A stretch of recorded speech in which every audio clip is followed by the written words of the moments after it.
Alors bonsoir. On a deux, trois problèmes techniques avec Monsieur Patrick Artus. Les banques ont des complexités avec le Zoom. On a trouvé une solution, mais c'est pour ça qu'on démarre avec quelques minutes de retard. Et Marco, je te prierai aussi de me faire signe s'il y a des problèmes techniques d'entente, etc. Donc, c'est un plaisir de pouvoir lancer ce premier webinaire franco-suisse sur le retour de l'inflation. Le but vraiment de ces conférences est en fait de nouer un lien entre actuaires de la même langue, la langue française. Je m'appelle Christophe Heck et je représente l'Association suisse des actuaires comme membre du comité. Alors, avant de débuter la conférence, pour marquer le coup, je voulais partager quelques chiffres sur nos deux instituts associations. Donc, les deux sont plus que centenaires. La France a 4 909 membres, 3,3 fois plus que la Suisse qui en compte 1462. On voit aussi en termes de répartition hommes-femmes, nous n'avons pas encore la parité.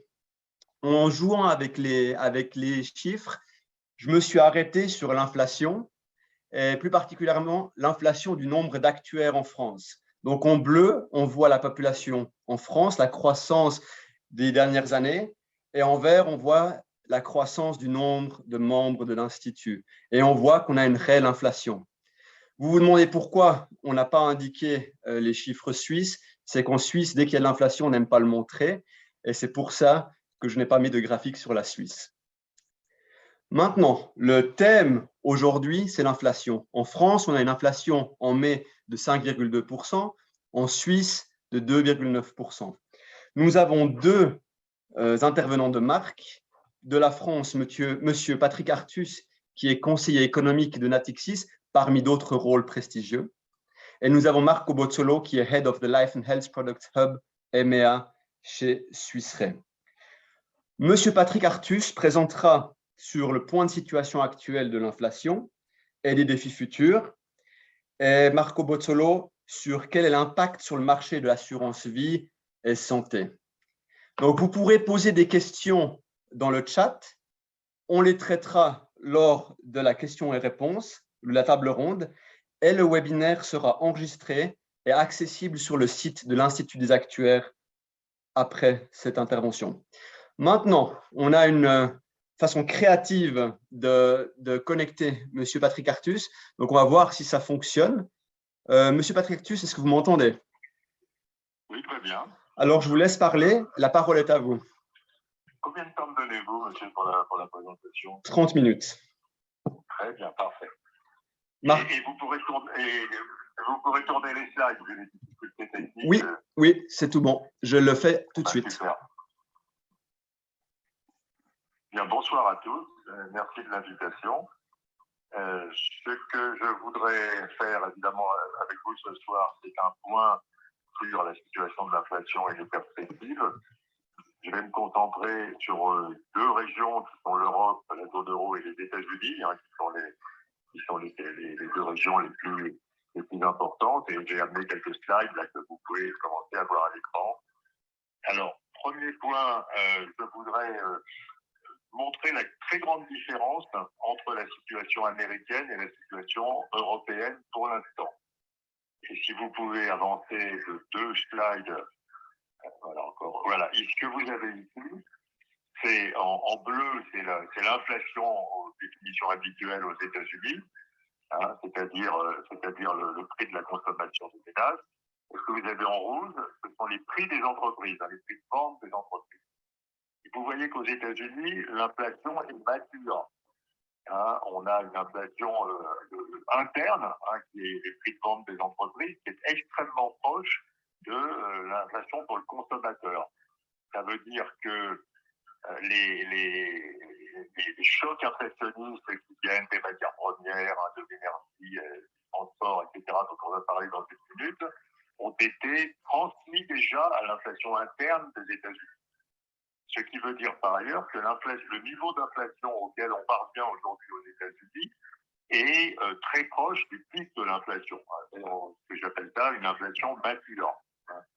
Alors, si on va par contre à la slide suivante, qui est la zone euro, vous voyez qu'on est très loin de la situation américaine.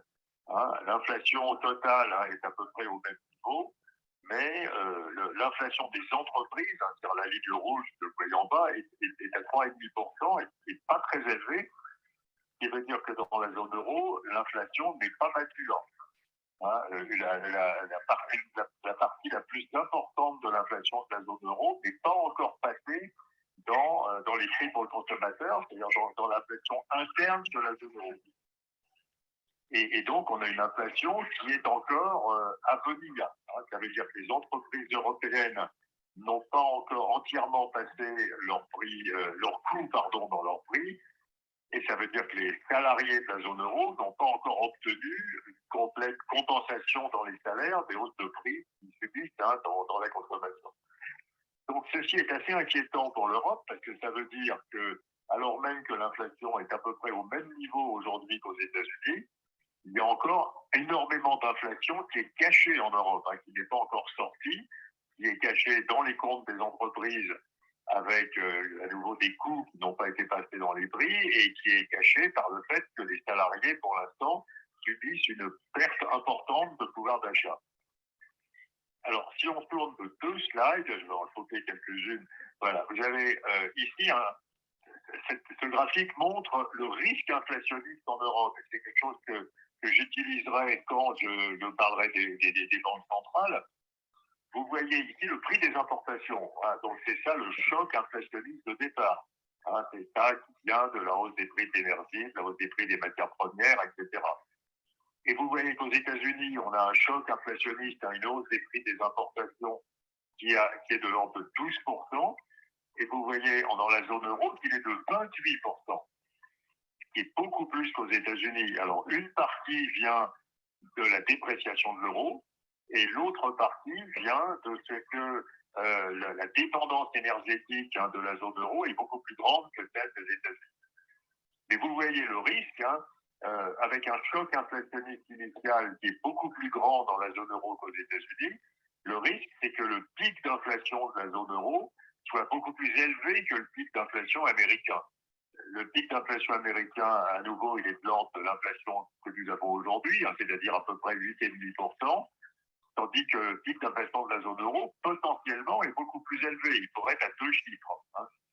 Alors, bien sûr, un certain nombre de gouvernements contribuent à freiner cette inflation par des politiques de blocage d'un certain nombre de prix. En France, en Allemagne, en Italie, il y a un certain nombre de prix, des prix d'énergie, de loyers qui ont été bloqués ou contrôlés par le gouvernement, donc ce qui réduit le risque inflationniste. Mais cependant, il faut comprendre que le risque inflationniste est plus élevé en réalité en Europe qu'aux États-Unis. Et que donc, c'est une menace dont il va falloir tenir compte quand on va parler des banques centrales. Alors, ayant fait ce premier point, quel est maintenant le risque dynamique de l'inflation? Quand vous regardez la dynamique de l'inflation, il faut regarder deux choses. Il faut regarder d'une part la formation des salaires et d'autre part ce qui peut se produire maintenant pour les prix des différentes matières premières. Alors, si vous pouvez avancer de quelques slides, on va regarder les salaires. C'est le point suivant. Voilà. Hop, continuez à tourner. Encore, voilà, on peut rester là. Donc, ceci vous montre à nouveau en bleu l'inflation de la zone euro. Et en violet, ce que vous voyez, c'est la croissance du salaire par tête dans la zone euro. Le profil très bizarre en 2000, ne le prenez pas en considération, il vient des programmes de chômage partiel indemnisé. Vous avez des salariés pendant la Covid qui étaient toujours employés par les entreprises, mais qui étaient payés par les États. Donc ça donne des bizarreries dans le calcul des salaires. Mais on peut regarder le dernier point. Vous voyez que les salaires de la zone euro ont augmenté d'à peu près 4% sur un an, alors que l'inflation de la zone euro, alors nous allons avoir bientôt le chiffre de juin, qui sera probablement autour de 8,5% au moins. Donc on voyait que nous avons toujours dans la zone euro une faible indexation des salaires au prix. Et un des enjeux très importants, si on veut regarder vers l'avenir, vers 2023-2024, c'est de savoir ce que sera finalement la hausse des salaires dans les prochaines années. C'est-à-dire, quel sera le degré de compensation des hausses de prix par les entreprises lorsqu'elles augmenteront les salaires pour les prochaines années. Il me semble que ce qu'on peut décider aujourd'hui en Europe, c'est une accélération assez importante des salaires, évidemment une réaction des salariés et des syndicats qui veulent obtenir une compensation au moins en partie de l'inflation. Et on peut donc imaginer qu'en 2023, on aurait une hausse des salaires européennes qui serait de l'ordre de 6%. Et vous voyez que si les hausses de salaire sont de l'ordre de 6%, ceci maintient une base d'inflation qui serait au moins de 5%. Et puis, si vous extrapolez sur 2024, vous trouverez, dans le même genre de calcul, une base d'inflation qui serait de l'ordre probablement de 3,5%. Alors, il faut comprendre ici quelque chose qui est extrêmement important. Et si on peut tourner une ou deux slides, voilà, encore une et encore une autre, encore une qui est sur les États-Unis. Voilà. Ce que vous avez là, c'est quelque chose qui est extrêmement important. C'est une enquête qui est faite dans tous les pays européens sur les difficultés de recrutement des entreprises. Et vous voyez que le niveau est extraordinairement élevé. C'est-à-dire que nous avons aujourd'hui en Europe des entreprises qui reportent d'énormes difficultés de recrutement avec un changement extrêmement brutal du fonctionnement du marché du travail où tout d'un coup, les entreprises ont beaucoup de mal à recruter. Et donc, ceci change complètement l'équilibre et en particulier, ça fabrique un équilibre où le pouvoir de négociation des salariés et des syndicats devient beaucoup plus élevé parce que les entreprises ont des problèmes de recrutement massifs. Et ceci permet vraiment d'imaginer une assez forte accélération des salaires avec en plus un turnover très important sur le marché du travail, puisque on a beaucoup de salariés qui quittent leur emploi pour trouver un emploi avec un salaire plus élevé. C'est là où pousse les entreprises pour essayer de conserver leurs salariés à augmenter plus rapidement leur salaire. Donc, honnêtement, une prévision de hausse des salaires de 6% l'année prochaine et de 5% l'année d'après en Europe me paraît parfaitement raisonnable et en ligne avec ce qu'on voit dans les différentes négociations salariales. Alors, pour prévoir l'inflation future, une fois qu'on a prévu les salaires, la seconde chose, c'est de regarder les prix des matières premières. Donc, si vous pouvez avancer quelques slides, des choses ça pour gagner du temps. Voilà. Encore. Donc, ce que vous avez ici, c'est en rouge le prix du pétrole, en bleu le prix du gaz naturel. Et si on regarde le slide suivant, un complément, vous voyez en rouge le prix des métaux et en bleu le prix des matières premières agricoles. Donc vous voyez la hausse tout à fait considérable des prix des matières premières qui ne date pas de la guerre en Ukraine, qui commence à la sortie de la crise de la Covid. Alors d'où vient cette hausse très forte des prix des matières premières? Bon, dans la période récente, bien sûr, ce qui domine, c'est la guerre en Ukraine et la perte des ressources en matières premières qui viennent de Russie. Vous connaissez tous la situation sur le marché du gaz naturel, par exemple, sur le marché des céréales. Mais il y a quelque chose qui est très important et qui s'est produit avant la guerre en Ukraine, qui est très important si on veut comprendre cette situation, qui est une très forte déformation de la demande, de la structure de la demande, des services vers les biens. Il y a eu une consommation qui s'est déformée avec beaucoup plus de consommation de biens, c'est de l'électronique, de l'informatique, de l'équipement de la maison, du mobilier, et au détriment des services. Et comme ceci n'était pas anticipé, cela a abouti à, bien sûr, une insuffisance pour tout faire à fabriquer des biens, et qui n'avait pas été calibré sur cette forte hausse de la demande de biens. Et ceci concerne, bien entendu, l'énergie, les métaux, les containers, les semi-conducteurs, tout ce qui est composants électroniques, tout ce qui est utile à la production de biens et dont l'offre n'était pas adaptée au niveau très important de la demande. Et bien sûr, après ce premier choc est arrivé le choc lié à la perte des matières premières importées de Russie et d'Ukraine. Quelle est la perspective?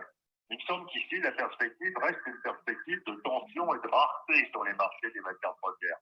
On ne produit pas assez d'énergie, que ce soit d'énergie fossile, d'énergie renouvelable. On ne produit pas assez de métaux, on ne produit pas assez de matières premières agricoles pour faire face à la demande, pour différentes raisons, des sous-investissements, bien entendu la Russie, et des problèmes climatiques pour les matières premières, une très forte demande de métaux liée à la transition énergétique. Et donc je pense qu'on va rester durablement dans une situation de tension sur les marchés de matières premières. Et donc, je ne crois pas qu'on ait un très fort retournement à la baisse des prix des matières premières qui retournerait à la baisse l'inflation et rendrait plus facile le travail des banques centrales. Alors, résumons à ce stade, avant de passer aux banques centrales et aux taux d'intérêt, un choc inflationniste très important qui démarre après la Covid, on l'a vu, probablement des prix de matières premières qui vont rester élevés dans le futur, hein, avec des marchés de matières premières qui sont tendus, et un très fort redressement de la capacité de négociation des salariés sur les marchés du travail, hein, avec une inversion en fait de leur relation de puissance sur le marché du travail. Hein, les employeurs sont amenés à augmenter rapidement les salaires, hein, devant les difficultés de recrutement qui se déroulent, et ceci probablement nous conduisant à des salaires accélérant assez nettement l'année prochaine par rapport à cette année. Donc, quand vous faites les calculs globalement en regardant ces prévisions de salaire, les prévisions de gain de productivité et l'hypothèse de maintien de prix de matières premières à un niveau élevé, vous concluez que l'inflation de la zone euro sans intervention de la Banque centrale européenne serait probablement, alors cette année, une moyenne annuelle, en moyenne annuelle, hein, qui est probablement un peu au-dessus de 7%, avec une inflation fin d'année qui va être de l'ordre de 9%, et en moyenne annuelle, serait probablement autour de 5% en 2023 et autour de 4% en 2024.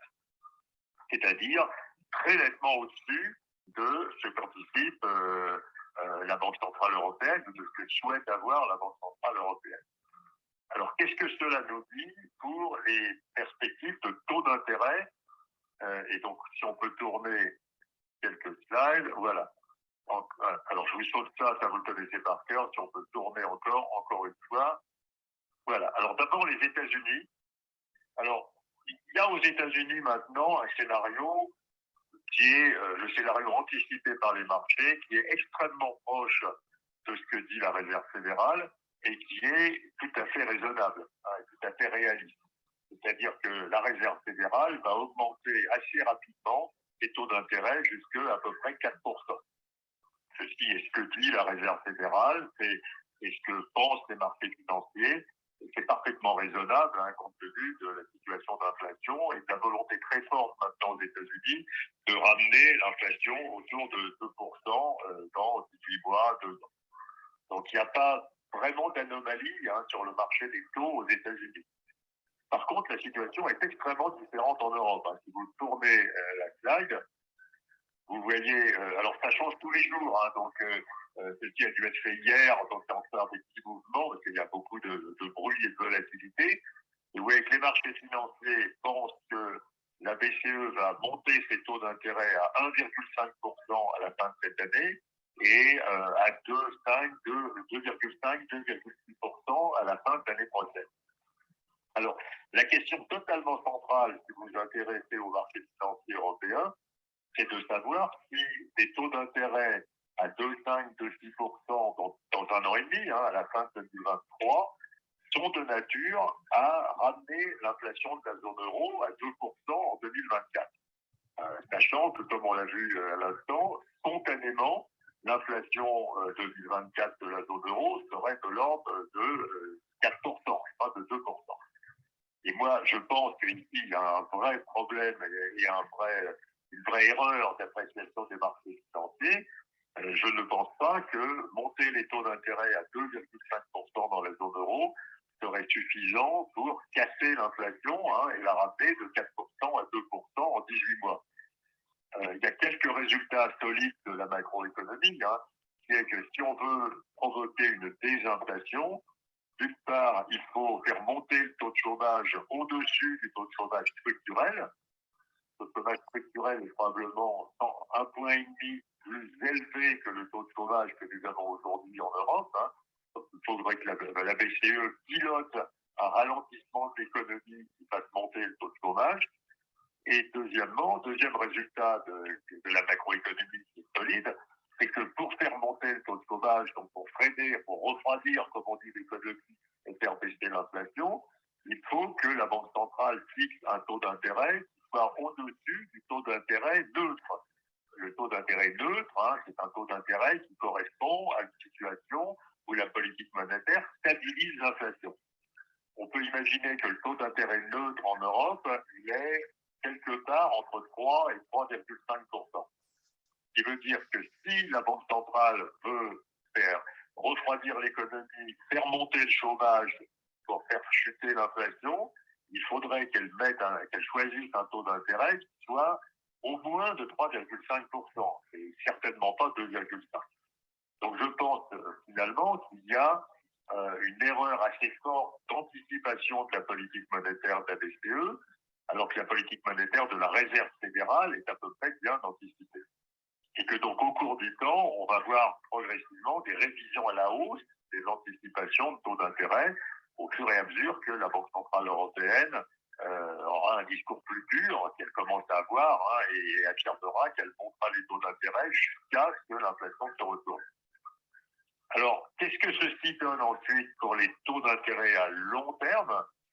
Alors, on peut là tourner quelques slides pour gagner du temps. Si vous pouvez tourner, voilà. Alors voilà, ici, ce que prévoient les marchés financiers pour les taux d'intérêt à 10 ans de la zone euro, hein, donc de l'ensemble des pays de la zone euro. Et vous voyez que les marchés prévoient des taux d'intérêt qui aillent vers 2,6-2,7%, ce qui correspondrait à un taux sur l'Allemagne qui serait de l'ordre de 2,2%. Alors vous voyez que si la BCE doit monter ses taux d'intérêt à 4%, avant bien sûr que de les rebaisser à nouveau plus tard, hein, quand l'inflation aura commencé à réellement reculer, le taux d'intérêt à long terme d'équilibre va être au-dessus de 2,2% en Allemagne. Donc on peut plutôt imaginer des taux d'intérêt à long terme européens qui seraient autour de 3%, c'est-à-dire pour l'Allemagne, je veux dire, hein, c'est-à-dire à peu près 70 à 80 points de base de plus que ce que les marchés financiers anticipent aujourd'hui, mais ce qui est bien cohérent avec le fait que les marchés financiers sous-estiment la réaction de la BCE à l'inflation. D'ailleurs, si vous reprenez le point de départ de cette présentation, je vous ai dit que le risque d'inflation était plus important en Europe qu'aux États-Unis. Donc, si le risque d'inflation, si le pic d'inflation est plus élevé en Europe qu'aux États-Unis, clairement, le taux d'intérêt que devra choisir la Banque centrale est au moins aussi élevé dans la zone euro qu'aux États-Unis. La Réserve fédérale va monter ses taux d'intérêt à 4% au moins. Donc, on ne voit pas comment la Banque centrale européenne pourrait éviter de monter ses taux d'intérêt au moins à 4%, hein, compte tenu de cette dynamique inflationniste qui est plus défavorable dans la zone euro qu'aux États-Unis. Donc, à nouveau, je pense que, aussi bien en ce qui concerne les taux d'intérêt à court terme que les taux d'intérêt à long terme, il y a une véritable anomalie d'anticipation aujourd'hui dans les marchés financiers et qui va progressivement se corriger. Mais c'est quelque chose qui est évidemment très important, hein, pour les opérateurs des marchés et pour tout le fonctionnement des marchés financiers. Alors, pour finir cette présentation rapide, peut-être un mot sur les différents marchés financiers et sur la façon dont il faut réfléchir aujourd'hui aux différents actifs financiers. Ce que nous avons vu, c'est que particulièrement en Europe, nous n'étions pas aujourd'hui à une situation stabilisée, hein, sur les perspectives de taux d'intérêt. Et d'ailleurs, si on tourne quelques slides, je voudrais vous montrer les taux d'intérêt réels. Voilà, encore un pour voir l'Europe. Ce que vous avez là, en rouge, c'est le taux d'intérêt nominal à 10 ans de l'ensemble de la zone euro, hein, dans la moyenne des pays. Et ce que vous avez en bleu, c'est le swap d'inflation à 10 ans. Donc, le taux d'intérêt réel, c'est la différence, hein, entre le taux d'intérêt et le swap d'inflation. Vous voyez qu'aujourd'hui, on a des taux d'intérêt réels de 0 en Europe, qui évidemment confirme le jugement précédent. Si le taux d'intérêt réel est de 0, c'est-à-dire il est inférieur à la croissance de l'économie, en termes réels aussi, vous n'avez aucun espoir que ce taux d'intérêt réel freine l'inflation. Donc, nous sommes dans un environnement où on va continuer à avoir des hausses des taux d'intérêt réels à long terme, hein, en Europe. Et alors, si vous revenez au slide d'avant, vous voyez qu'aux États-Unis aussi, on n'est pas encore tout à fait à l'équilibre. Hein, on a des taux d'intérêt réels à long terme aux États-Unis qui sont l'ordre de 60 points de base et qui sont aussi un peu trop faibles. Donc, il me semble que la réflexion sur les marchés financiers doit partir de l'idée que dans les 6 prochains mois, nous continuerons à avoir une hausse des taux d'intérêt réels à long terme. Et une hausse des taux d'intérêt réels à long terme, ça veut dire qu'il va y avoir un repricing de l'ensemble de la valorisation des actifs.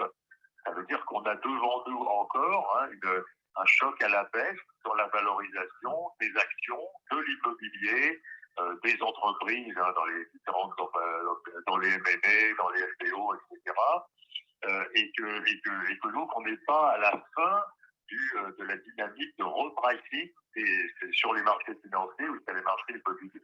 Et donc il est trop tôt dans cet environnement pour envisager aujourd'hui un redémarrage des marchés financiers. Au contraire, on va avoir une nouvelle dégradation des marchés financiers au fur et à mesure que les taux d'intérêt réels vont aller vers le niveau plus élevé qui est nécessaire pour ramener l'inflation vers l'objectif des banques centrales. Donc c'est une perspective qui n'est pas complètement encourageante sur la situation des marchés financiers d'ici la fin de l'année. Alors juste pour conclure, et pas être trop long, quelques réflexions un peu globales sur ce que nous avons vu. D'abord, on a vraiment changé de régime. On est passé d'années 70 où il y avait un régime peu inflationniste à des années 2020. Qu'est-ce que j'ai dit avant? Des années 2010, pardon. Les années 2010, depuis 2010 jusqu'à 2019-2020, donc avec un régime peu inflationniste, à des années 2020, avec un régime beaucoup plus inflationniste. Il y a des travaux très intéressants d'ailleurs de la Banque des règlements internationaux, à Bâle, sur cette transition de régime d'inflation, sur les caractéristiques de ce passage à un niveau, à une économie qui est plus inflationniste et qui génère structurellement une inflation plus élevée. Et ceci, évidemment, vient de toutes les raretés dont nous avons parlé sur le marché du travail et sur les différents marchés de matières premières. La question tout à fait centrale après pour nous, c'est de se demander quelle est l'inflation d'équilibre dans cette nouvelle économie plus inflationniste. En Europe, dans les années 2010, l'inflation était en moyenne de 1%. Et donc, les banques centrales étaient dans une situation extrêmement confortable, et ce qui explique que les taux d'intérêt réels, vous voyez là, sont devenus négatifs. Évidemment, avec une inflation inférieure structurellement à l'objectif, les taux d'intérêt réels à l'équilibre peuvent être très faibles. Si dans les années 2020, la nouvelle inflation d'équilibre est à peu près de 2%, alors la situation ne sera pas dramatique. Les banques centrales seront un peu plus restrictives, et en moyenne, l'inflation sera au niveau de leur objectif. Mais imaginez que la nouvelle inflation d'équilibre dans cette économie plus inflationniste structurellement est de 3%, par exemple. On aura une situation où, de façon chronique, les banques centrales devront refroidir l'économie. Et donc, on aura à ce moment-là des taux d'intérêt réels qui seront continuellement beaucoup plus élevés que dans le passé. Et on reviendra dans une situation comme celle des années 90, par exemple, avec des taux d'intérêt réels très largement positifs. Donc, vous voyez, c'est vraiment une rupture de régime extrêmement importante. Et je ne suis pas sûr aujourd'hui que tous les intervenants des marchés financiers ou des marchés immobiliers aient compris qu'on allait avoir cette marche sur les taux d'intérêt réels d'équilibre, c'est-à-dire de façon symétrique, une marche à la baisse sur la valorisation des différentes classes d'actifs, des actions, l'immobilier, etc. Voilà. Et puis, dernière réflexion qui me paraît importante pour des actuaires, c'est que les taux d'intérêt sans risque vont redevenir attrayants pour les épargnants. Et ça, par exemple, c'est très important pour tous les métiers de l'assurance vie. Dans les années 2010, on avait des taux d'intérêt sans risque quasi nuls.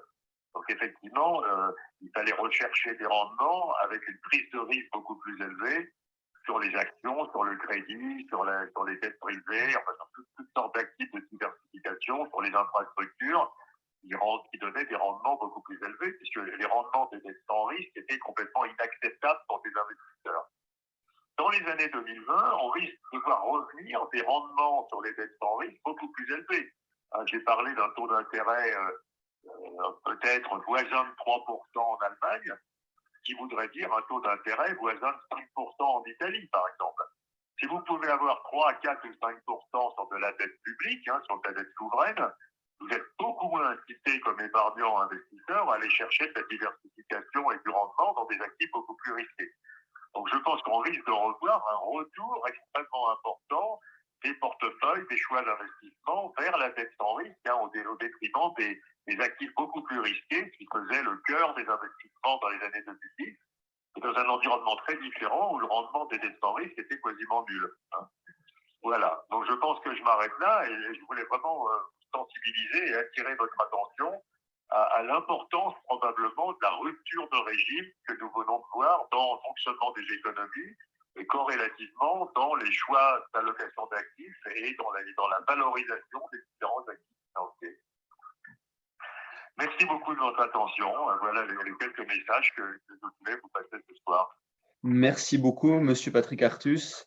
C'était extrêmement intéressant d'avoir votre point de vue sur le point de situation et les défis futurs. J'ai 2-3 questions de l'audience. Et la première serait, pourquoi est-ce que la BCE n'agit-elle pas de façon plus drastique et n'augmente pas les taux plus rapidement? Et la deuxième question liée à ça, c'est qu'est-ce qu'il y a comme autre outil pour contenir l'inflation? Alors, la BCE, je pense, a longtemps fait une erreur de diagnostic. C'est-à-dire a longtemps pensé que l'inflation allait être transitoire et allait très vite revenir autour de 2%. C'est une idée qu'elle a défendue jusqu'à il y a quelques semaines, hein, extrêmement tardive. Donc je pense qu'elle vient de changer très rapidement, mais très récemment, sur sa vue, sur la dynamique de l'inflation. Et aujourd'hui, elle dit que l'inflation est plus élevée, plus difficile à combattre, plus structurelle et qu'on est dans un régime plus inflationniste. C'est très récent. Il y a le gouverneur de la Banque de France, par exemple, il y a 3 semaines, défendait l'idée que l'inflation reviendrait très rapidement à 2%. Et que donc la Banque centrale n'avait pas vraiment à s'occuper de lutter contre l'inflation. Donc, je pense qu'il y a une erreur de jugement sur la nature et la gravité du risque inflationniste. Mais la Réserve fédérale aussi, mais la Réserve fédérale a réagi et a changé d'avis beaucoup plus vite que la BCE sur ce point. Ensuite, vous avez raison, on peut lutter contre l'inflation autrement que par les taux d'intérêt, mais vous voyez qu'aujourd'hui, on ne fait pas ça. Par exemple, ce qui est quand même assez perturbant, c'est qu'on mène aujourd'hui en Europe des politiques de soutien du pouvoir d'achat. Donc tous les pays européens soutiennent le pouvoir d'achat des populations en bloquant les prix de l'énergie, en faisant des chèques pour compenser la hausse des prix de l'énergie, des matières premières, de l'alimentation. Il y a ça dans tous les pays. En bloquant les loyers dans certains pays.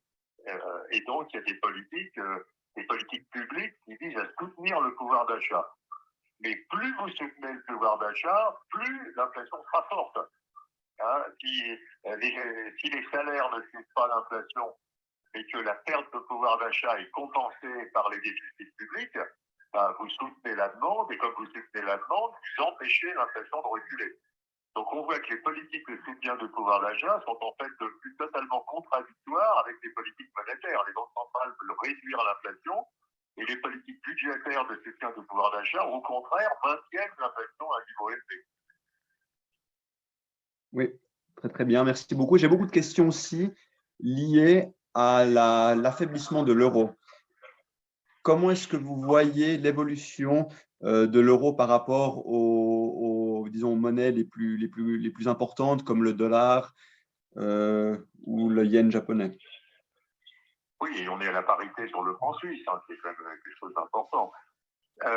Écoutez, je pense que l'euro maintenant va assez rapidement se redresser, puisque l'affaiblissement de l'euro était lié au fait que, comme on vient de le voir, les perspectives consensuelles de hausse des taux d'intérêt sur l'euro étaient beaucoup plus faibles que les perspectives consensuelles de hausse des taux d'intérêt sur le dollar. Donc évidemment, ceci a provoqué une dépréciation de l'euro. On est descendu jusqu'à, je crois, on est à 1,04 ce soir sur l'euro-dollar. On est à 1 sur le franc suisse. Je pense qu'on va maintenant avoir un début de remontée de l'euro au fur et à mesure que les marchés financiers vont réévaluer à la hausse les taux d'intérêt à venir de la BCE. Donc on est sans doute tout près du point bas de l'euro par rapport aux autres devises. Alors c'est très difficile de faire des prévisions quantifiées, mais ce ne serait pas totalement déraisonnable qu'à la fin de l'année, on soit à 1,08, 1,09 sur l'euro-dollar. Très, très bien, merci beaucoup. J'ai des questions aussi liées à la combinaison en fait entre différents scénarios. Certains journaux parlent de récession en 2023. Donc, on a des anticipations d'augmentation des taux d'intérêt pour cette année, mais aussi l'année prochaine, est-ce que ce n'est pas contradictoire? Et la deuxième question liée à ça, c'est où est-ce que vous investiriez vos actifs, étant donné le scénario de taux d'intérêt que vous avez décrit? Oui, alors la question est très intéressante. Moi, je ne crois pas que le ralentissement de l'économie sera, s'il n'y avait pas une politique monétaire plus restrictive, suffisant pour faire baisser l'inflation. Parce qu'effectivement, comme je l'ai dit à l'instant, la demande est fortement soutenue par les politiques de déficit public, hein, et ceci dans tous les pays européens. Et que donc, on aurait, sans durcissement de la politique monétaire, une croissance très lente, hein, probablement, mais légèrement positive. Et que par ailleurs, comme je l'ai aussi dit il y a quelques minutes, les difficultés d'embauche des entreprises sont extrêmement fortes, ce qui veut dire que c'est quelque chose qu'on observe bien aujourd'hui, même si la croissance économique ralentit, la croissance des emplois reste extrêmement forte. Donc on est dans une situation, moi je ne crois pas qu'une récession spontanée se produirait qui ferait disparaître l'inflation sans que la Banque centrale intervienne. Donc je suis dans un scénario où il faut monter les taux d'intérêt, mais pas à un niveau extravagant, vous voyez, peut-être 4%, hein, on n'est pas dans les années Volcker, les années 80, mais qu'il va falloir que la Banque centrale contribue à freiner davantage l'économie que ce qui se fera naturellement. Et donc, il n'y a pas de contradiction dans mon scénario. Je pense qu'en 2023, la croissance de la zone euro sera à peu près nulle et que ceci sera une conséquence d'une politique monétaire plus restrictive. Donc, ça ne se serait pas produit sans cette politique monétaire plus restrictive. Alors, il est vrai que certains de mes confrères pensent qu'il y aura une récession spontanément, c'est-à-dire sans qu'il y ait besoin de monter les taux d'intérêt. À nouveau, je n'y crois pas parce que d'une part, il y a le soutien de la demande par les politiques budgétaires et d'autre part, on a des entreprises qui ont des marges bénéficiaires très élevées et donc il n'y a pas de fragilité des entreprises qui emmènerait l'économie en récession. Donc je crois qu'il va falloir que la Banque centrale contribue à refroidir l'économie. Hein, voilà la base du scénario. Je ne me rappelle plus la seconde partie de la question, pardon. La deuxième question était donc dans le cadre du scénario d'intérêt que vous avez présenté. On investit. C'est ça. Alors, on attend, comme je l'ai dit, alors évidemment, on ne touche pas aux obligations, en attendant la stabilisation des taux d'intérêt. On ne touche pas aux actions en attendant la stabilisation des taux d'intérêt réels. On ne touche pas à l'immobilier résidentiel en attendant la stabilisation des taux d'intérêt réels, à un niveau plus élevé. Et donc, il ne reste pas grand-chose. Il reste des actifs qui ont une demande, pour lesquels il y a une demande forte pour des raisons structurelles. Par exemple, tout ce qui est infrastructure liée à la transition énergétique, hein, pour lequel la demande est forte et pas restée forte et pas du tout sensible à la conjoncture. Il y a les pays émergents. Il ne faut pas oublier que la hausse des prix des matières premières, évidemment, il y a quelques pays émergents qui souffrent énormément, mais que la très grande majorité des pays émergents ont des économies qui s'améliorent énormément aujourd'hui parce que les matières premières qui vendent sont plus élevées. Hein. Pour la plupart des émergents, la hausse des prix des matières premières est une très bonne nouvelle. Mais honnêtement, il n'y a pas grand-chose.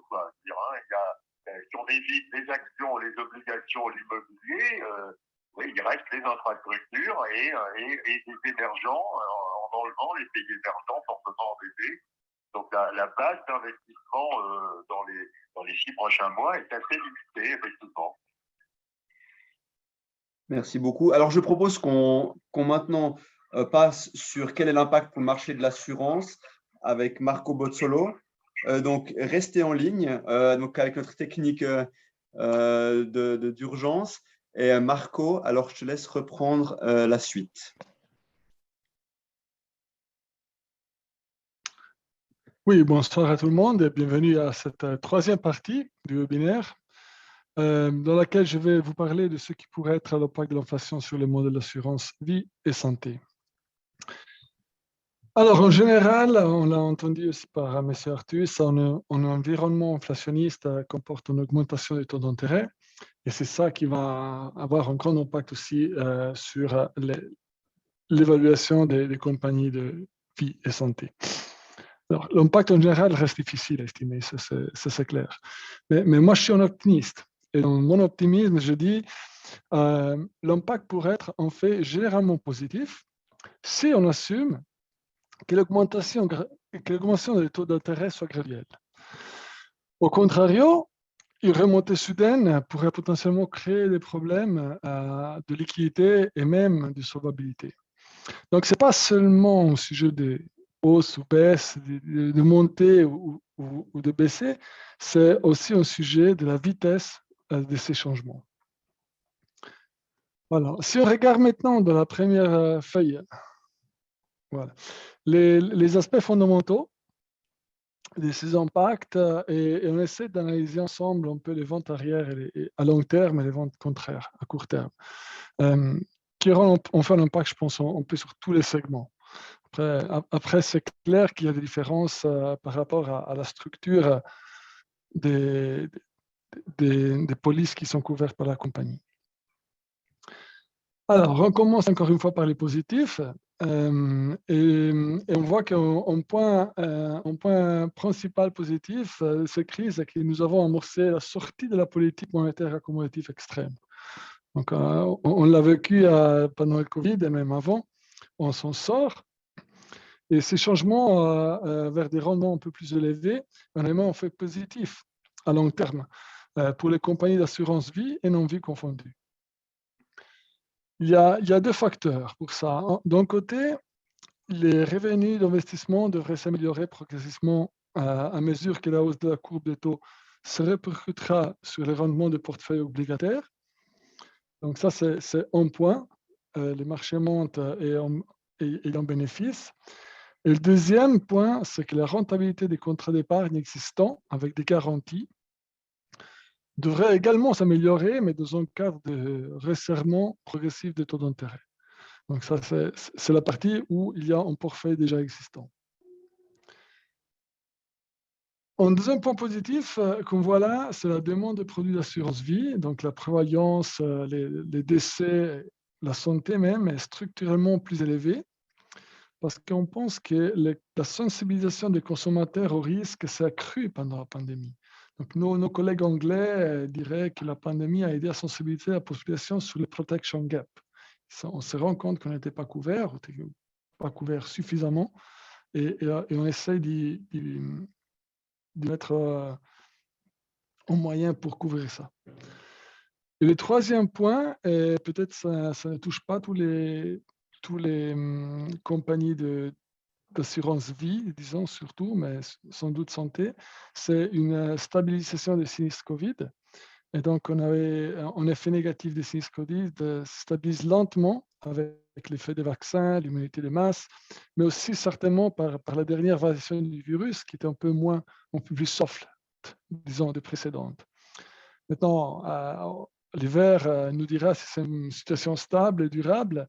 En Suisse, au moins, on voit les premiers signes d'une reprise des comptages, mais les comptages en soi-même, ce n'est pas suffisant. Il faut voir quel est l'effet négatif de ces comptages.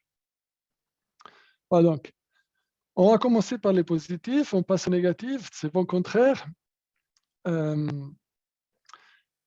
L'assombrissement des perspectives économiques mondiales, on l'a vu avec M. Artus, il y a des implications du conflit pour le secteur mondial de l'assurance qui dépend évidemment de sa durée et de sa gravité.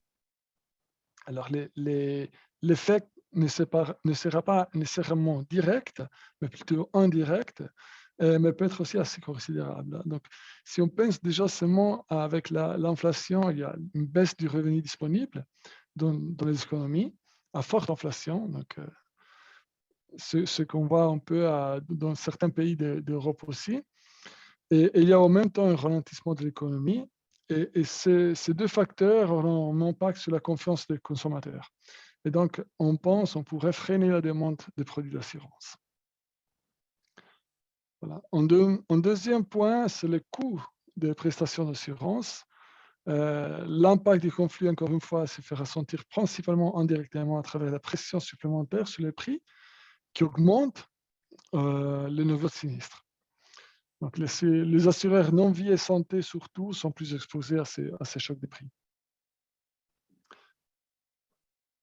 Et le troisième, je dirais qu'il y a une mise sous pression de la situation comptable.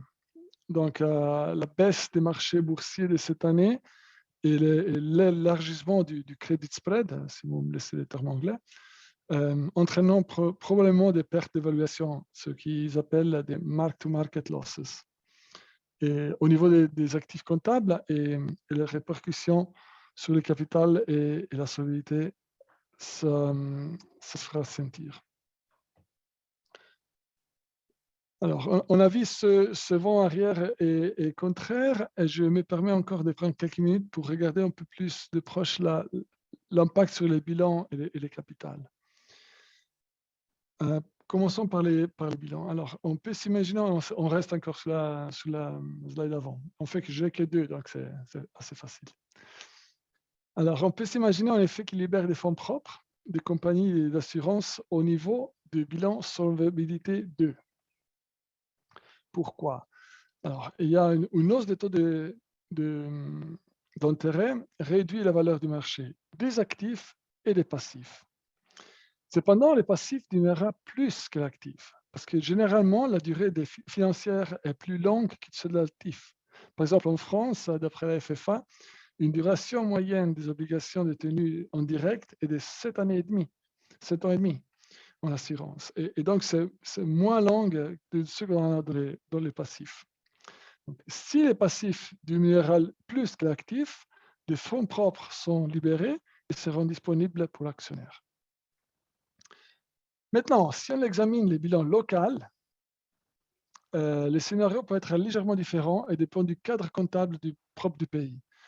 Alors, pour ne pas faire des préférences entre la Suisse et la France, moi je vais prendre un exemple neutre. Donc, l'Allemagne calcule les réserves obligatoires sur la base d'un taux d'intérêt moyen sur les 10 dernières années, alors que la valeur des actifs diminue sur la base du scénario de taux d'intérêt actuel. Dans ce cas, comme le passif n'est pas comptabilisé à la valeur du marché, il est possible que les fonds propres diminuent en raison d'une réduction des gains non réalisés sur l'actif, alors que les passifs ne diminuent pas autant. Donc, il y a cette différence de vitesse, si on peut l'appeler comme ça. Ça, c'était pour le bilan. Sur la partie du capital, d'une manière générale, le Solvency Capital Requirement diminuera en raison d'une baisse du Best Estimate Liability et également une baisse de la valeur des actifs. Cependant, par nos clients, nous avons constaté que certains d'entre eux sont confrontés à une forte augmentation du CR en raison des chutes. Alors, cela est du fait que pour de nombreuses entreprises d'épargne, la valeur du rachat n'est pas égale à la valeur du marché de l'actif garantissant la réserve de rachat. Donc, il y a en plus une charge de rachat qui est de traite de ça. Dans cette situation, les taux d'intérêt augmentent, la valeur du marché de l'actif diminue, et ça entraîne une perte pour la compagnie si l'assureur doit vendre l'actif pour rendre à l'assuré la réserve de rachat. Donc, c'est obligé à faire une perte sur les marchés. Et je vous amène un deuxième exemple neutre. Cette fois-là, c'est pour l'Italie. Et les assurés italiens sont clairement confrontés à ces problèmes parce que leur activité d'épargne vendue à court terme, au cours de derniers 3 jusqu'à 5 dernières années, comporte des actifs avec des pertes non réalisées. Et par conséquent, en cas de rachat par un assuré, il y aura une perte pour la compagnie. Donc, c'est des scénarios, ça ne veut pas dire que ce se passe vraiment, mais il faut faire attention. Voilà, on peut passer à la deuxième feuille qui donne un aperçu assez vaste, assez chargé, cette feuille. Mais regardons ce tableau un peu en détail ensemble. Tout d'abord, les résultats d'investissement. Je l'ai abordé avant. Les revenus de placement des investissements devraient s'améliorer progressivement. Comme je dis encore une fois, cet investissement, ils ont une durée assez longue, donc il y aura que les tranches qui arrivent à échéance qui pourraient être réinvesties dans des placements à un meilleur rendement. En parallèle, il y a une baisse des marchés boursiers, il y a une hausse des taux d'intérêt et un élargissement des crédits de spread. Donc, tous ces trois facteurs entraînent une perte de valorisation au prix de marché. Donc, étant donné que les assurés détiennent généralement leur placement à revenu fixe jusqu'à la maturité, la plupart de ces pertes de valeur comptable ne sont pas réalisées et ne sont pas répercutées sur les résultats financiers. Donc, cependant, les risques de perte liés à réévaluation augmentent et pourraient mettre à rude épreuve les bilans comptables et les positions du capital de l'assureur. Donc, ça, c'était la partie investissement. Un peu vite fait, si vous voulez. Si on regarde par ligne business dans le tableau,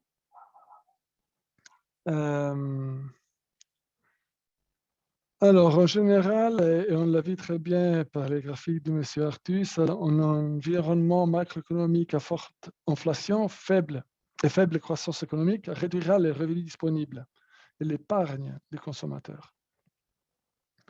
Donc, cela expose les produits d'assurance à une demande moindre.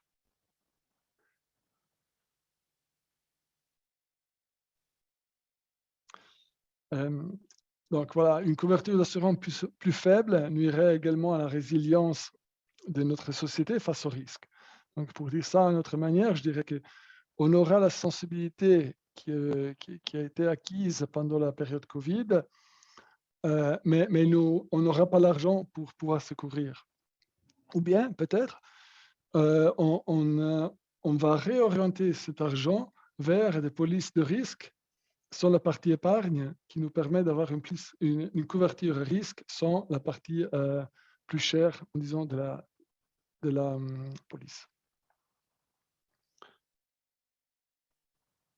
Un autre effet uniforme de l'inflation, mais pour l'instant, c'est encore un peu limité, c'est celui des dépenses.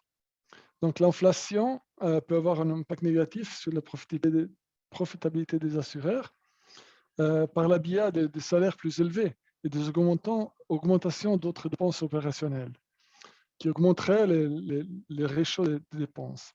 Donc, c'est un facteur qu'on n'a pas encore vu vraiment arriver, au moins moi je ne l'ai pas vu, mais qui doit être présent dans les modélisations des actuaires. Si on regarde les produits de type prévoyance, ça qu'on appelle ici protection, donc l'impact de l'inflation sur les rentabilités de ce produit est en prestations fixes, donc l'assurance tempo d'essai, les maladies graves, est largement neutre. Et deux raisons pour ça. Le premier, c'est que les versements sont définis au début de la police d'assurance. Et le deuxième, c'est que la majorité des primes de ce type de produit proviennent d'une police d'assurance en vigueur en cours. Donc, c'est les force business. Donc, on fait l'impact sur l'ensemble du portefeuille ne sert pas matériel parce qu'il y a cet effet de masse de ce qu'on a déjà dans le portefeuille. On pourrait s'imaginer qu'il y a des petits vents favorables sur les cotisations des assurés qui commencent à s'orienter vers des limites de prestations plus élevées pour les polices en vigueur et de nouvelles polices souscrites. Donc là, c'est un peu contradictoire. On n'a pas l'argent pour les prendre, mais on va vers des limites plus hautes. Ça dépend après dans quelle situation on est et aussi dans quel segment de la population on regarde. Si on regarde les produits santé indemnitaires, l'inflation pousse généralement la haute les coûts de prestation des produits de type indemnitaire. Par exemple, l'assurance maladie. Donc, une inflation plus élevée implique également des coûts plus élevés futurs et augmente le risque d'un provisionnement insuffisant pour les polices d'assurance souscrites lors des années précédentes. Moi, je pense seulement si on a fait nos primes de renouvellement pour l'année 2022 à demi-année 2021. Donc, il y a, je ne pense pas beaucoup de monde qui ont prévu une telle augmentation des taux d'intérêt. Et donc, il faut poser aujourd'hui la question, est-ce que le pricing était suffisant et est-ce qu'il faut changer les réserves qui sont dédiées à l'année 2022? L'avantage, c'est que la santé est normalement une activité à court terme, et donc les primes sont généralement révisées en fonction de l'expérience en matière de sinistres et de tranches d'âge. Donc on peut réagir assez vite, on n'aura pas une queue de la distribution qui reste pour longtemps. Les produits épargne, l'impact de l'inflation sur les produits épargne et les garanties est principalement indirect, encore une fois, via les taux d'intérêt.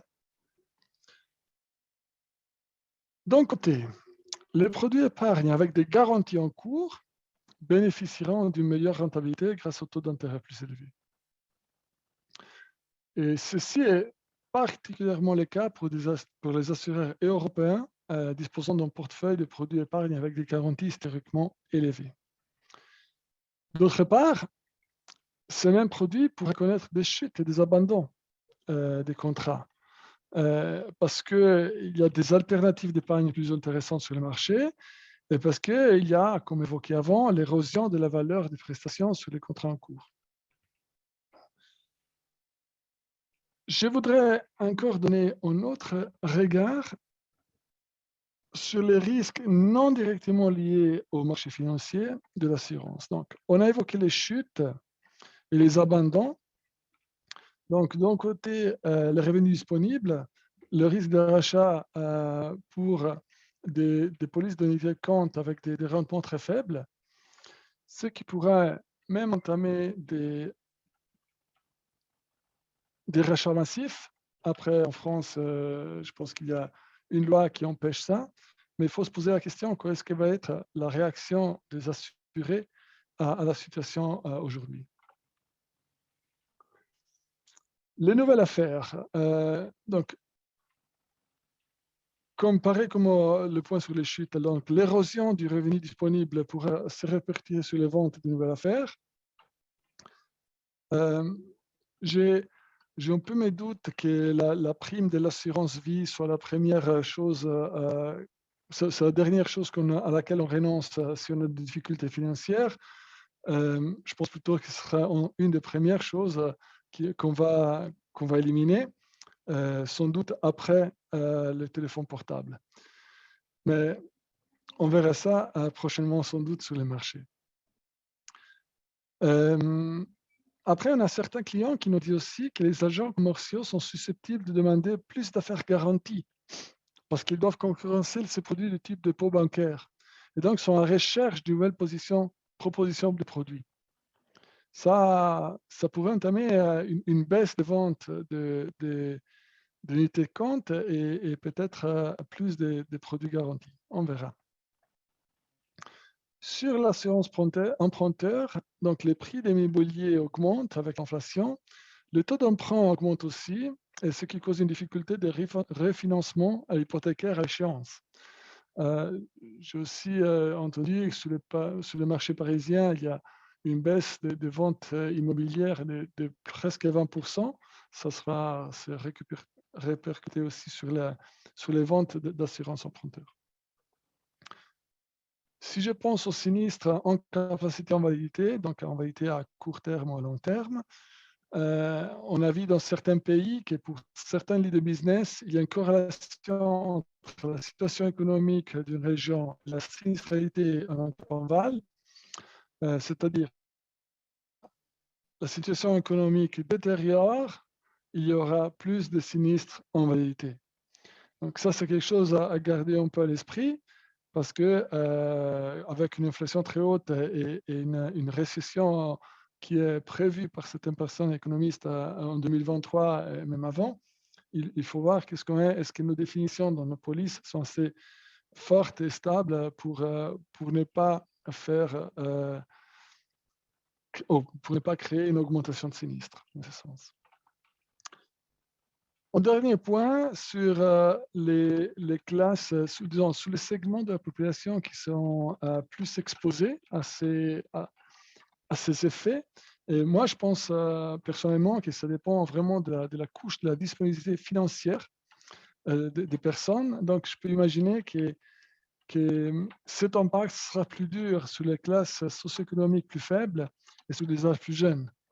Donc, encore une fois, c'est à l'actuaire de regarder un petit peu qu'est-ce qu'il y a dans les portefeuilles et faire une prévision de ce qui peut se passer à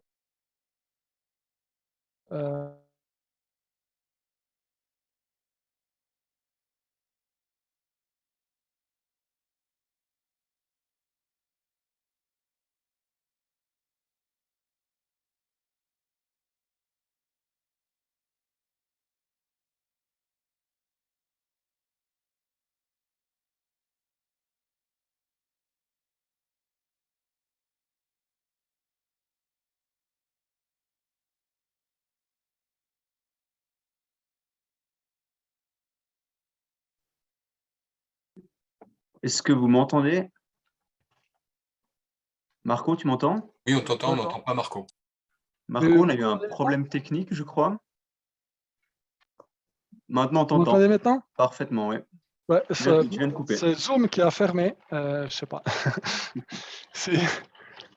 Tu peux passer à la dernière feuille? Voilà, ça seulement pour montrer un petit peu le secteur de la santé. Là maintenant, c'est des statistiques françaises. De qu'est-ce que sont les différentes composantes de l'inflation du secteur santé. Vous voyez à gauche qu'il y a la santé en général qui est restée plutôt stable sur les derniers mois. Il y a même des coûts médicaux qui sont même à 210, mais il y a le niveau général d'inflation qui a monté énormément et les services médicaux aussi. Donc là, on peut se poser aussi la question, d'où est-ce que vient l'inflation? Et à droite, il y a une table qui nous dit qu'est-ce que c'est l'origine des lignes d'importation des différents éléments de la santé. Et on va assez vite que, par exemple, les antibiotiques, tout au fond, on est très dépendant de l'Asie. Donc, s'il y a un problème dans la chaîne d'approvisionnement, il y aura une inflation beaucoup plus forte de ces classes-là. Au même raisonnement, les médicaments emballés, il n'y en a que 5% des origines qui viennent de l'Asie et des États-Unis. Et donc là, on dirait que l'inflation liée à la chaîne de valeur est assez basse ou bien même en direct. Là, c'est pour donner un petit peu un aperçu de qu'est-ce que sont les éléments et pourquoi est-ce qu'il y a des inflations différentes dans la graphique à gauche. Voilà, c'est tout de mon côté. Merci beaucoup pour m'avoir suivi jusqu'ici. Merci Marco. Il y a deux questions que j'aimerais traiter avec toi avant qu'on commence la table ronde. La première est comment est-ce qu'on peut modéliser les coûts des sinistres en prenant en compte ou en considération l'inflation et plus particulièrement fait en termes de timing parce que souvent dans les grandes entreprises d'assurance, on met en place des hypothèses dans le pricing. Ensuite, on émet des polices et souvent on voit les résultats 1, 2, 3 années plus tard. Donc, comment est-ce qu'on prédit l'inflation à court et moyen terme dans l'assurance? Alors déjà, la question ce serait comment est-ce qu'on prédit l'inflation en général? C'est déjà pas facile. Après, une fois je pense que l'important là, c'est que les actuaires ne se ferment pas dans leur bureau et essaient de monter un modèle incroyable tout seul.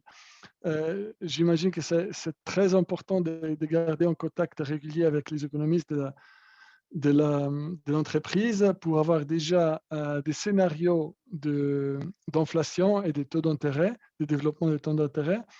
Après, moi, je pense que sur la modélisation, il faut toujours partir d'un cas, disons, best estimate, dans ce qu'on s'attend, c'est que c'est l'attente la plus probable d'un scénario. Mais ce qu'il y a derrière, c'est fondamental, c'est le stress test. Donc, il faut passer simplement les mêmes modèles, les mêmes cash flows, ou même ajuster les cash flows par rapport à différentes courbes, à différents timings qui arrivent sur les prestations. Et après, il faut définir des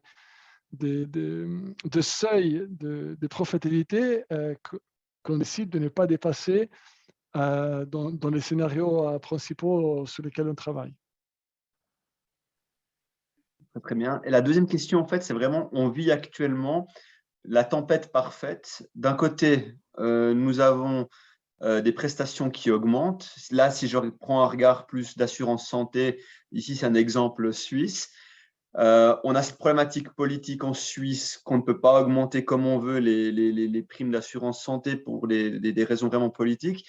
Au même moment, on a les obligations qui arrivent à échéance, on doit les réinvestir, c'est compliqué avec les taux actuels en Suisse. Donc, la solvabilité va connaître des problèmes pour une assurance santé en Suisse. Et ce n'est pas moi qui pose cette question, c'est vraiment une question d'un des participants. C'est qu'est-ce qu'il y a comme solution de réassurance pour ça?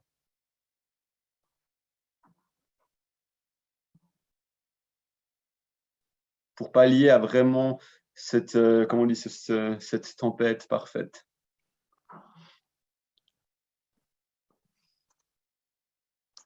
Ouais, alors une recette ici prête, je ne l'ai pas. Ce serait très facile si on pouvait la répondre en 20 secondes dans un webinaire. Je pense que c'est tout à fait un scénario, comme disent les participants, une tempête parfaite. Et c'est quelque chose qu'il faut bien analyser. Parce que moi, je pense que le fait qu'il y a des investissements qui arrivent à échéance, c'est une opportunité. Les réinvestissements, c'est une opportunité aujourd'hui avec les taux d'intérêt plus hauts. Et moi, je ne veux pas trop comme quelque chose de négatif. Mais si après, ces investissements, peut-être à rendement plus haut, peuvent déjà couvrir les coûts additionnels qui arrivent des sinistres en augmentation, je ne pense pas, ce n'est pas suffisant. Je pense que l'inflation médicale est plus forte des rendements, des nouveaux rendements sur les obligations. Donc, il faudra, oui, je pense qu'une augmentation des primes, même s'il n'est pas très bien vu par les consommateurs, c'est quasiment impossible à éviter. Est-ce que Suisse Re a des solutions de rassurance pour ça? On a un département qui s'occupe de l'assurance santé et des experts des passifs et négatifs. Et je pense que là, il faudrait vraiment regarder la situation spécifique de l'entreprise pour comprendre où est-ce que c'est le problème et travailler sur ça. Après, c'est bien probable qu'on peut trouver des solutions. Très bien, merci.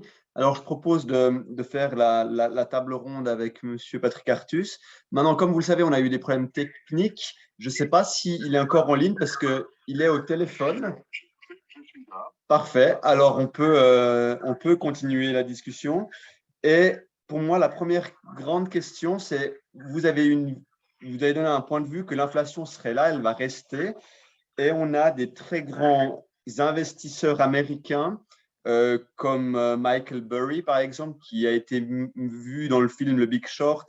Lui-même a en fait shorté le marché de l'immobilier aux USA en 2008, qui dit l'inflation ne va pas forcément être à long terme. Il y a un effet bullwhip effect où il y a eu des attentes d'inflation maintenant. Les acteurs en ont profité et en fait, on va vers une désinflation, voire une stagflation. Quel est votre point de vue par rapport à ces commentaires? Comme j'ai dit tout à l'heure, je pense qu'on a de très importants changements de comportement. Et j'ai rappelé ce travail très intéressant de la BIS, qu'on appelle, qui montre que l'économie est en train de transiter d'une économie qui est dans un régime d'inflation faible dans une économie qui est dans un régime d'inflation forte. Et qu'est-ce qui différencie un régime d'inflation forte d'un régime d'inflation faible? Un, l'indexation des salaires au prix augmente, donc les salaires réagissent davantage au prix. Deux, les hausses de prix relatifs, par exemple la hausse du prix du pétrole, se transforment en inflation globale. Ne reste pas simplement le pétrole plus cher, ça devient l'ensemble des prix plus chers. Et trois, ce qui ressemble, les hausses de prix concernent tous les secteurs d'activité et pas simplement certains secteurs ou certains biens et services. Et on voit aujourd'hui que cela est en train de se produire. Et d'ailleurs, plus rapidement aux États-Unis qu'en Europe. Et si ceci se produit, c'est assez inquiétant, parce que Ça veut dire que ça va amener, et vous avez peut-être vu les déclarations de certains gouverneurs de la Banque centrale européenne, ça va amener ce qu'on appelle un désancrage des anticipations. Les anticipations d'inflation vont monter au-dessus du niveau qui correspond à l'objectif de la Banque centrale. Et une fois que l'inflation anticipée est augmentée, c'est extrêmement difficile de faire rebaisser l'inflation. Et à nouveau, il faut voir tout cela vient de développement dans l'économie réelle. Hein, aux États-Unis, il y a des millions de salariés qui ont arrêté de travailler, qui a créé une très forte tension sur le marché du travail. Et dans la zone euro, on a énormément de salariés qui refusent un certain nombre d'emplois, qui aussi crée une très forte tension sur le marché du travail. Et puis, on a eu cette déformation de la demande vers les biens, on a la guerre en Ukraine, on a le sous-investissement dans la fabrication d'énergie, dans la fabrication de métaux, et on a un développement extraordinaire du commerce maritime. Vous savez que le nombre de containers qui va tous les jours de Chine vers les États-Unis a augmenté de 70% en 3 ans. Ce qui crée aussi des problèmes de capacité dans le transport. Enfin, je crois que ce n'est pas uniquement un choc transitoire lié à un équilibre qui s'est déplacé quand on est sorti de la Covid. Je pense qu'on a des vrais changements de comportement. Alors, je ne dis pas qu'on va avoir de l'hyperinflation, hein, mais ce que j'évoquais tout à l'heure, vous voyez que passer de 1 à 3 d'inflation en régime normal, c'est tout à fait considérable parce que ça oblige les banques centrales à agir en permanence pour contrôler l'inflation, comme elles le faisaient dans les années 80-90, hein, alors qu'on sort de banques centrales qui n'avaient plus du tout effectué de l'inflation. Et on n'est pas dans des économies qui vont aller à 10% d'inflation, mais même 3 est extraordinairement différent de 1 pour le niveau de taux d'intérêt, par exemple.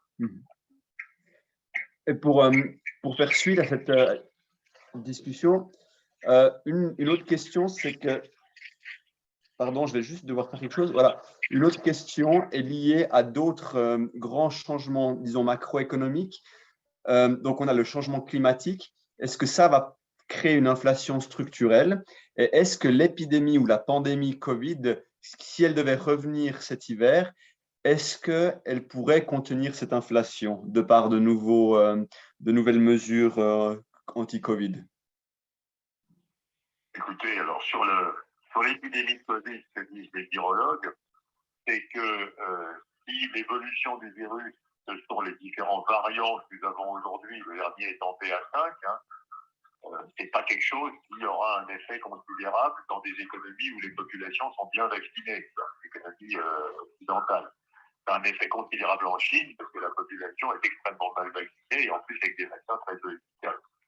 Et sur l'OCDE, normalement, alors bien sûr, il peut toujours arriver un nouveau variant beaucoup plus virulent, mais ce n'est pas ce qu'on voit. Hein. Ce qu'on voit, c'est des variants qui n'ont pas d'effet dramatique du tout et ne nécessitent pas du tout de fermer les économies dans des économies qui sont bien vaccinées. Donc, je ne crois pas que pour l'instant, il va s'inquiéter de la Covid. Après, votre premier point était, pardon, je vous ai répondu. C'est sur le changement climatique. Est-ce que cela aura un impact sur l'inflation? Bien sûr, c'est très intéressant. La plupart des économistes pensent qu'on est en face d'une série de changements structurels de très long terme. Là, on n'est plus du tout sur l'horizon 2023-2024. Hein. On est sur 10 ans, 20 ans, qui sont inflationnistes.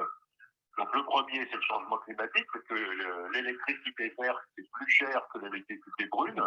Ceci, c'est à cause de l'intermittence de la production d'électricité renouvelable, hein, qui implique sur des coûts de stockage de l'électricité. Le second changement, alors c'est un truc que connaissent bien les experts, c'est le vieillissement démographique. Hein. Le vieillissement démographique est inflationniste parce que, pour faire simple, je veux dire de manière équivalente, hein, les retraités sont des consommateurs qui ne produisent pas, qui fait un excès de demande de biens, ou de façon équivalente, les retraités désépargnent pour consommer. Hein. Et donc normalement, le vieillissement démographique est inflationniste. Alors, on peut parfois avoir quelques doutes parce que, par exemple, on ne voit pas ça du tout au Japon, sans doute pour d'autres raisons. Et puis, la troisième chose inflationniste qu'on débat beaucoup aujourd'hui dans les milieux d'économistes, c'est l'éventuelle relocalisation de la production. Si on ramène des productions des pays émergents vers les pays de l'OCDE, évidemment, c'est inflationniste. Hein. Bon, cela étant, pour l'instant, on en parle, mais ça ne se produit pas. Hein. Si vous regardez le poids poids des importations de l'OCDE depuis les pays émergents, il n'a jamais été aussi élevé qu'aujourd'hui. Je parlais des containers qui avaient agi aux États-Unis tous les jours. Alors, on a un niveau d'importation de l'OCDE depuis les émergents qui n'a jamais été atteint. Enfin voilà, donc normalement, la plupart des économistes pensent que dans une perspective très longue, à 10 ans, 20 ans, on a des facteurs structurels inflationnistes dans nos économies. Merci beaucoup. Et il y a pas mal de commentaires ou de réactions à ce que vous avez dit avant par rapport aux investissements. Et une de ces remarques est, vous avez dit, éviter l'immobilier résidentiel dans les 6 prochains mois. Et la question, c'est est-ce aussi valable si l'investissement est de long terme dans un contexte d'inflation? Une bizarrerie statistique, hein, c'est que beaucoup d'investisseurs croient que l'investissement immobilier résidentiel protège contre l'inflation. Or, statistiquement, ce n'est pas vrai du tout. Chaque fois qu'il y a eu de l'inflation dans le passé, les prix de l'immobilier résidentiel ont chuté.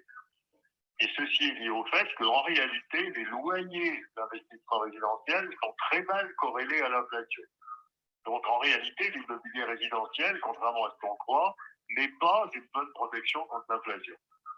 Les actions, au-delà d'une période initiale de correction, sont une bien meilleure protection contre l'inflation que l'immobilier résidentiel. Alors par contre, dans l'immobilier commercial, vous avez des morceaux d'immobilier qui sont une bonne protection contre l'inflation. Les plupart des loyers commerciaux sont indexés sur les prix. Donc les stands commerciaux, les malls, etc., ont normalement une bonne protection contre l'inflation. Mais pas le résidentiel. C'est pour ça qu'on peut s'inquiéter, comme le font d'ailleurs les banques centrales, du fait que pour l'instant, on n'a pas encore vu le début de la correction des prix du résidentiel, mais qu'elle risque vraiment de se produire. Merci beaucoup. Et je suis désolé, Marco, on a beaucoup de questions sur l'économie. La question est liée aussi à la guerre en Ukraine et comment est-ce que cette guerre, si elle devait se terminer, comment est-ce que vous voyez l'impact que ça aurait à ce moment-là sur les attentes, sur l'inflation?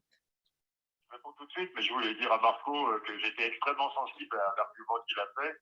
C'est en fait sur la valorisation des portefeuilles d'obligations, qui est quelque chose qui paraît extrêmement important, et que la plupart des sociétés d'assurance aujourd'hui en Europe ont des moins-values sur le fonds en euros, puisque le taux moyen, le rendement moyen du portefeuille obligataire est passé en dessous du rendement des obligations nouvelles. Ça, c'est une situation qui est extrêmement inconfortable. Et je veux dire, c'est très bien d'avoir fait cette remarque, c'est important pour les assureurs. Je réponds à la guerre en Ukraine. Écoutez, moi, je n'en sais rien. Quand vous parlez aux militaires, parce que les économistes maintenant parlent aux militaires, qui est une activité nouvelle que nous avons développée, la plupart des militaires pensent que cette guerre va être longue et que les sanctions sur la Russie sont là pour très longtemps. Donc, personne ne met dans un scénario à quelques années un arrêt de la guerre qui permettrait de lever les sanctions sur la Russie, qui ferait évidemment chuter les prix des matières premières. On a même plutôt les inquiétudes inverses. L'inquiétude centrale, vous savez, c'est l'approvisionnement en gaz naturel de l'Europe de l'Ouest. On ne sait pas ce que veut faire Vladimir Poutine, mais on est quand même très inquiet d'une possible complet arrêt des exportations de gaz russe vers l'Europe de l'Ouest, sachant que l'Europe, dans un an et demi, pourrait être à peu près autonome, pourrait se passer du gaz russe, en ayant développé de nouvelles sources d'approvisionnement. Mais avant un an et demi, ça serait un choc extrêmement violent. Et il y a des estimations, par exemple, qui disent que ça coûterait au moins 1 demi-point de croissance à la zone euro.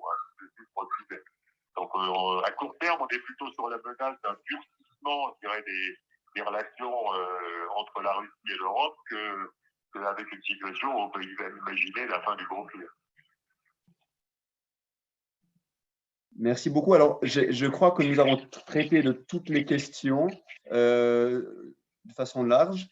Je regarde juste, je contrôle. Et peut-être pour moi, la dernière question avant de clôturer ce premier webinaire. On a un économiste et on a un actuaire ce soir. Quels sont les 3 conseils liés à l'inflation que vous donnez ou que vous donneriez aux actuaires pour vivre cette transition dans ce nouveau monde à haute inflation. Alors, je propose de commencer avec vous, Monsieur Patrick Artus, et ensuite avec Marco Bozzolo. Je crois, je l'ai dit, c'est-à-dire que je vais faire un conseil d'économiste, c'est-à-dire que quand on a un supplément d'inflation, et c'était très intéressant dans les tableaux de Marco, parce que c'était parfaitement présent, on cumule les ennuis. Parce que d'une part, on a une hausse de l'inflation, qui, par exemple, augmente, il s'était très bien dit, les coûts d'un certain nombre d'assurances dommages, la santé, l'automobile, etc. D'autre part, on a une hausse des taux d'intérêt réels qui fait baisser la valeur d'un certain nombre d'actifs en portefeuille, les actions, l'immobilier. Et troisièmement, les banques centrales luttant contre l'inflation ont fabriqué un ralentissement de l'économie qui fait encore plus baisser la valeur des actifs, en tout cas pour les actifs qui sont cycliques. Donc en fait, en ce moment, il faut regarder l'effet de l'inflation sur les coûts, et sur les coûts de différentes branches de l'assurance dommage. Il faut regarder l'effet des taux d'intérêt réels sur la valeur des actifs à long terme. Il faut, comme je l'ai dit, rechercher des actifs qui ont des revenus bien indexés sur les prix, parce que ces actifs protègent de l'inflation. Et il faut essayer aussi de sélectionner des actifs qui sont peu sensibles au cycle économique pour la prochaine année ou année et demie. Et donc des actifs qui font l'objet d'une demande forte structurelle. Et je vais donner un exemple déjà tout à l'heure, qui sont par exemple les infrastructures vertes, les infrastructures de transition énergétique, qui ne sont absolument pas sensibles au cycle économique. Parfait, merci beaucoup. Alors, je laisse maintenant Marco réagir et ensuite, on pourra clôturer ce webinaire. Voilà, je donne 3 points. Ce sera divisé en 3. Moi, je pense que les conseils que je donnerais à tous les actuaires, c'est de comprendre très bien, d'essayer de comprendre les caractéristiques du portefeuille. Et ça qu'ils ont dans leur compagnie. Et ça sous trois angles au moins. C'est la partie du risque, évidemment. Quel risque, quel segment et comment est-ce que ce risque va être impacté par l'inflation et par la hausse des taux d'intérêt. Il y a une partie du bilan, donc connaître aussi la partie actif du portefeuille et voir comment est-ce que ça change avec les temps et est-ce que ça va en parallèle avec les passifs ou est-ce que ça va plus vite ou moins vite. C'est important.